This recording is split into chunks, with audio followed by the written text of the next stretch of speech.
Bonjour, on se retrouve pour un nouveau bulletin d'information en Ukraine au 9 mai 2023. Alors tout d'abord quelques informations générales, en commençant par le Kremlin, où un drone a explosé au-dessus du toit du Sénat.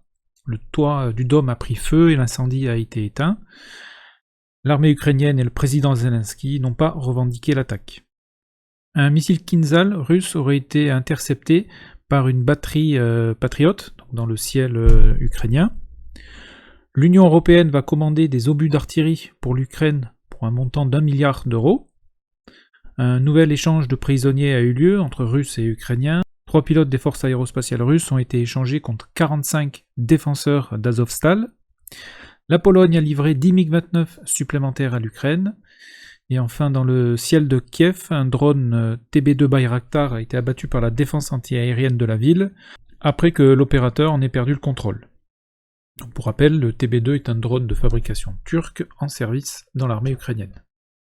On se dirige maintenant sur le terrain en commençant par le front de Louhansk. Alors dans le secteur de Liman Perchi, donc qui est ce village qui est sous contrôle des Russes, au sud-est de ce village, les Ukrainiens ont repris une portion de terrain, ici exactement. Ensuite, dans le secteur de Svatovie, donc en face, ici, on a pu observer d'importants mouvements de troupes de l'armée ukrainienne. Ensuite, le front est stable jusque dans le secteur de Kremina, ici. Dans la région de Siversk, donc Siversk c'est la ville qui est ici, sous contrôle des Ukrainiens. Sur le village de Bilorivka, au sud-est de ce village, les Russes ont repris un petit peu de terrain, puisqu'il y a des combats actuellement dans ce secteur, ici, où le groupe Akhmat est impliqué. Donc pour rappel, ce sont les Tchétchènes de Kadyrov. On dézoome un petit peu. Kramatorsk et Slaviansk ont été bombardés cette dernière semaine, donc les deux villes ici.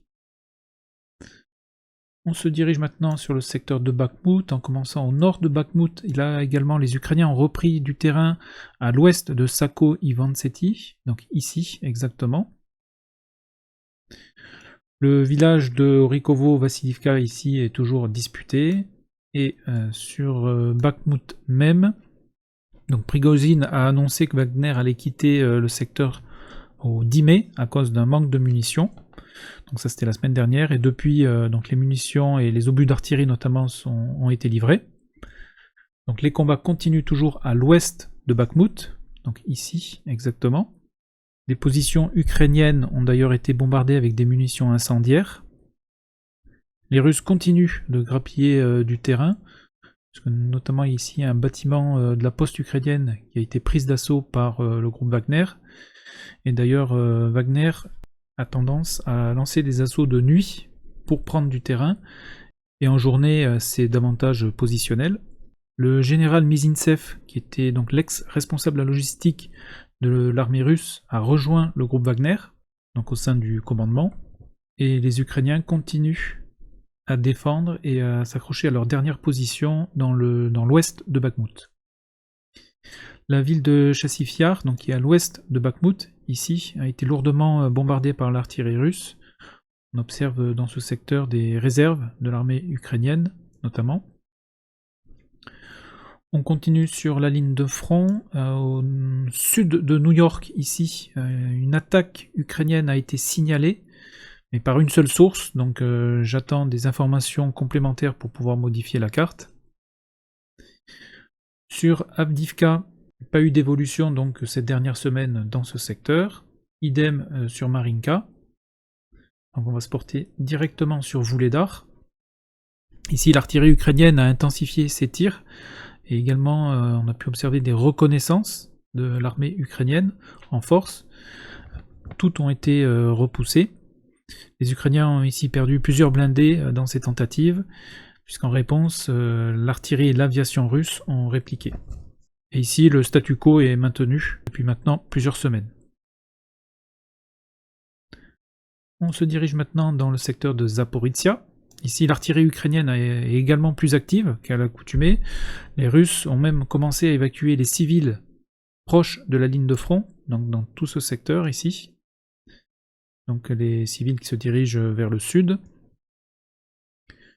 Sur Orikhiv, et plus précisément au sud Orikhiv, donc dans ce secteur, un groupe blindé ukrainien est passé à l'attaque et a été détruit par les défenseurs adverses. Les Ukrainiens ont là également perdu plusieurs blindés et ont battu en retraite. Donc ça s'apparente davantage à une reconnaissance en force.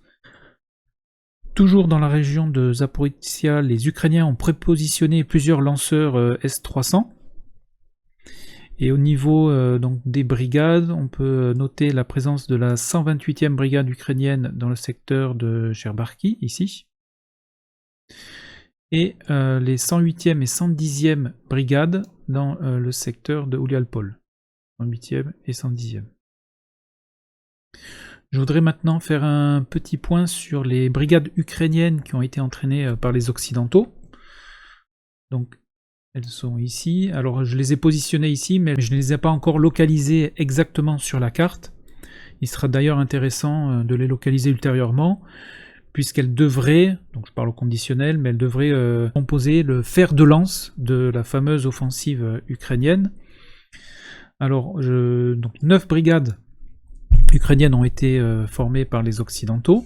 Donc on a la 21e brigade mécanisée ici, qui est composée de T-64, la 32e de T-72, la 33e avec les Léopard 2. Donc cette 33e brigade, elle est composée de 3 bataillons mécanisés avec 90 Max Pro, donc 30 par bataillon, un bataillon de chars avec 32 Léopard 2, et une batterie d'artillerie avec 12 M119. Ensuite, on a la 37e brigade de marine, où on va retrouver 14 AMX 10RC.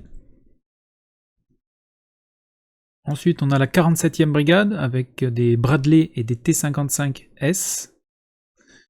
La 117e brigade avec des PT91, donc ce sont des chars polonais, des T72 améliorés. La 118e brigade, qui est composée de T72. Et on a également la 116e brigade, que j'ai pu localiser dans le secteur de Orikhiv, donc qui est ici, et qui est composée donc de T64. Et enfin, la dernière brigade, c'est la 82e brigade d'assaut aéroportée, et qui sur le papier semble être la plus puissante de ces brigades, puisque en effet, on peut voir qu'elle est composée de 4 bataillons mécanisés, avec 90 strikers et 40 mardeurs, et une compagnie de chars avec les fameux Challenger 2. Et enfin une batterie d'artillerie assez importante, puisqu'il y a 24 M119. Donc au niveau de ces véhicules, alors le Striker, c'est un véhicule blindé de transport de troupes à 8 roues motrices. Ça fait 20 ans qu'il est en service dans l'armée américaine, avec plusieurs variantes. Il fait presque 7 mètres de long, et il pèse entre 16 et 18 tonnes. Son blindage lui permet d'être à l'abri de balles perforantes de 14,5, plus une bonne résistance au RPG-7, et il a aussi une protection du plancher contre les mines. Au niveau de l'armement, on retrouve soit une mitrailleuse Browning de 12,7, soit un canon de 30, soit un canon anti-char de 105 mm. Il peut être également équipé de missiles Javelin ou des TOW, T-O-W, et également une mitrailleuse coaxiale en 7,62. Au niveau de sa vitesse, on est à 100 km/h sur route. L'autonomie, on arrive à peu près 500 km. Mais cet engin n'est pas amphibie, même s'il a un plancher étanche qui va lui permettre de traverser des gués ou des petits ruisseaux. Il compte 2 membres d'équipage et il peut embarquer 9 passagers à l'arrière. Ensuite, on a le Marder, donc ça c'est un véhicule de combat d'infanterie. Il est entré en service en 1971 dans la Bundeswehr, donc c'est l'armée allemande. Au niveau de ses dimensions, il fait 6,80 m de long et il pèse entre 28 et 37 tonnes selon la version. Au niveau de son blindage, il est entre 11 et 32 mm d'acier à blindage. Au niveau de son armement, il a un canon mitrailleur de 20 mm, un lance-missile anti-char, donc ça peut être soit du Milan, soit du Spike. Donc Milan c'est français et Spike c'est israélien. Et il a également une mitrailleuse 7,62 jumelée au canon. Au niveau de sa vitesse, il est à 75 km/h sur route, avec une autonomie là aussi à un peu plus de 500 km. 3 membres d'équipage et il peut embarquer jusqu'à 7 passagers, et seulement 6 sur la version 1.2. Par contre, j'ai pas trouvé si ce véhicule, donc le Marder, était amphibie ou pas. Et enfin, on termine avec le Challenger 2, qui est donc un char de combat britannique qui est entré en service en 1998. Au niveau de sa dimension, il fait 11,55 m de long avec le canon. Et suivant les versions, il pèse entre 64 et 75 tonnes. Donc c'est assurément le char le plus lourd du théâtre d'opération. Au niveau de son blindage, c'est un blindage composite de type Shobham, c'est-à-dire que c'est un blindage composite réactif qui va donc exploser quand une munition le touche. Au niveau de son armement, il a un canon de 120 mm, une mitrailleuse coaxiale 7,62 et également une mitrailleuse de 7,62 au poste de chargeur. Pour sa vitesse, on est à 59 km/h sur route et 40 km/h tout terrain. L'autonomie est de 450 km. Son équipage, 4 tankistes, un pilote, un chef de char, un opérateur tourelle et un chargeur. Et ce char est considéré comme un des chars les mieux protégés au monde. Il a reçu son baptême du feu pendant la guerre d'Irak en 2003, puisque 120 Challenger 2 avaient été engagés. Ils ont aisément surclassé les chars irakiens, et seulement 2 ont été mis hors de combat. Et pour la petite histoire, ces 2 chars mis hors de combat, ils avaient été touchés par des tirs amis. Par contre, son canon ne lui permet pas d'utiliser les munitions de norme OTAN, donc ce qui va rajouter un casse-tête supplémentaire à la logistique ukrainienne. Donc voilà pour ces 9 brigades, surveillez plus particulièrement la 82e, puisque comme je vous le disais, sur le papier, c'est la plus puissante.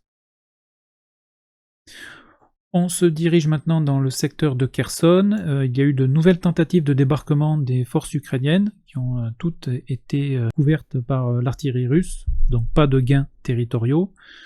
Berislav, qui est le village ici au nord-est de Novakakova, a particulièrement été bombardé par l'artillerie russe. Au niveau donc des bombardements, la région d'Odessa a également été bombardée, plus particulièrement l'académie militaire, l'aéroport également, par notamment des missiles balistiques et des drones Guéran. Le port d'Odessa a également été bombardé. Et dans la région d'Odessa, on a pu également observer des Léopard 2 en transport sur un train. Enfin, en Crimée, ici les Russes ont abattu un missile balistique ukrainien, un Grom 2. Ils ont également repoussé une attaque de 23 drones qui ont tous été abattus avant d'avoir atteint leur cible. Par contre, à l'est de la Crimée, il y a eu 2 dépôts de carburant touchés par des drones ukrainiens. Donc un premier au sud du pont de Kerch, donc c'est ce dépôt-ci, et toujours dans la région de Krasnodar, donc au sud-ouest de cette ville, un autre dépôt de carburant a également été touché par des drones ukrainiens. Donc voilà pour les informations donc au 9 mai 2023. Donc en résumé, les combats continuent à l'ouest de Bakhmout.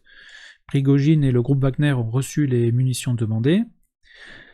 Dans la région de Zaporizhia, une reconnaissance en force de blindés ukrainiens au sud d'Orikhiv a été repoussée. Sur Kherson, plusieurs tentatives de débarquement des forces ukrainiennes ont été contrecarrées également. Les Russes intensifient les bombardements sur les arrières de l'armée ukrainienne, et notamment là où se concentrent les unités militaires. 2 dépôts de carburant dans la région de Krasnodar ont été touchés par des drones ukrainiens, mais dans l'ensemble, il n'y a toujours pas de mouvement important sur la ligne de front. Donc voilà, mais écoutez, voilà pour cette semaine. Je vous souhaite une excellente fin de journée. Portez-vous bien, encore merci, et à bientôt.